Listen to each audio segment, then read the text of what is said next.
vrai que t'as des propos intolérables. Où y a pas de tolérance. Enculé de ta race. I have come here to chew bubblegum and kick ass. And I'm all out of bubblegum. J'ai l'impression d'être un unijambiste dans un concours de coups de pied au cul. Salut à tous, c'est Luc Loïdec et bienvenue dans ce 21e numéro de Retour vers le Turfu, le podcast de la pop culture passé, présent et futur. On revient à chaque fois sur un film et on y cause musique, jeux vidéo, séries TV et même des fois de théâtre au même moment où le film est sorti. Aujourd'hui, on va se taper Mulholland Drive de David Lynch, sorti le 21 novembre 2001 avec entre autres Naomi Watts, Laura Harring, Justin Theroux et Ann Miller. Avec moi pour parler de cette expérience, on va dire, cinématographique, entre guillemets. On va pouvoir se lancer avec l'équipe pour ce Retour vers le Turfu, l'émission. Avec Christelle Cozy, comment tu vas ? Très bien, merci, et toi ? Ça va, presque, je sais pas. Je suis un peu choupé encore quand on parle du film. Vivien Duvernois avec nous. Salut. Je viens de voir Mulholland Drive. Je vois des gens qui sont morts. Que ne serait pas un film de David Lynch sans Maxime Pezzoni. Salut. Salut à toi. Elsa Perrin avec nous. Bonsoir. Et Louis Bourreau. Salut, j'ai un serpent dans la glotte. Ça va être la vanne de l'émission, j'ai l'impression. Donc voilà, on va pouvoir se lancer directement dans le sujet. On retourne donc en 2001, le 21 novembre, très précisément au moment de la sortie de Mulholland Drive. Tati, vite, il faut que tu repartes avec moi. Mais où ça? Mais vers le futur. Ah si vite, Marc, de quoi vous parlez? Qu'est-ce qui m'arrive dans le futur? Je vais devenir un vieux con ou quelque chose comme ça? Un énorme mongol, ouais.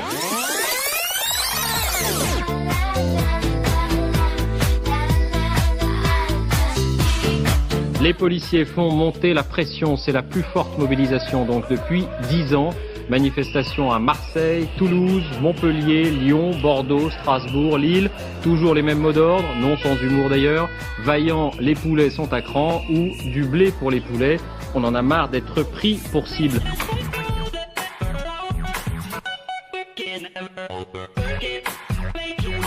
Le discours est complètement oublié, il y a une notion très architecturée de la disposition de ces objets. Alors moi de vous dire ce que ça me... Je me demande toujours, ces objets, ils sont là avant ou après la fête? Je me demande où vous pouviez bien aller. Mulholland Drive. Oui, Mulholland Drive. C'est là que j'allais.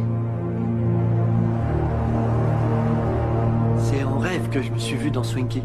Et après ? Il n'y a pas d'orchestre. Et pourtant, on entend un orchestre.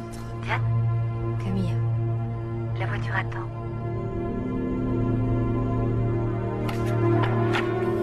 C'est la fille.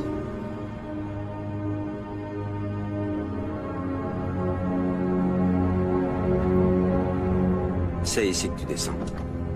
Vous comprenez, j'arrive tout droit de Deep River dans l'Ontario et je me retrouve dans un vrai palais. Un grand malheur va frapper. Une personne a de graves ennuis. Je sais pas s'il y avait un passager de plus, il s'est peut-être barré. J'ai bien l'impression.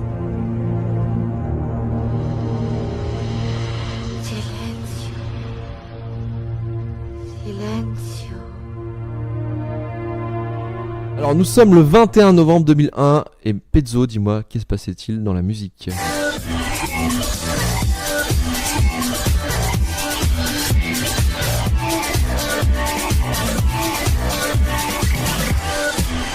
Alors, Sweet Machine.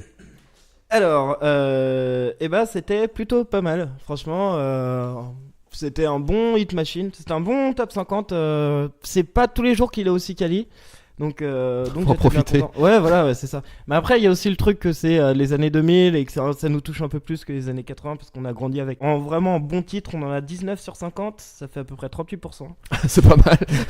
En titre banal, lambda, on en a environ 14. Donc ça fait 28%. Et en grosse bouse, on en a 17. Ce qui est beaucoup, mais pas ouf. Tu vois, genre ça va. Bah, et ça fait 34%. Excuse-moi de te couper, mais c'est vrai que par rapport à ce que tu nous as fait précédemment. Ouais, c'est des bonnes stats. Bah après, à la fin, je donnerai une petite note et maintenant, on va toujours noter les top 50 et faire des classements. Ça va être rigolo en fonction des films. Alors, pour commencer, donc on va commencer une fois n'est pas coutume par le podium. Donc en premier, on a Kylie Minogue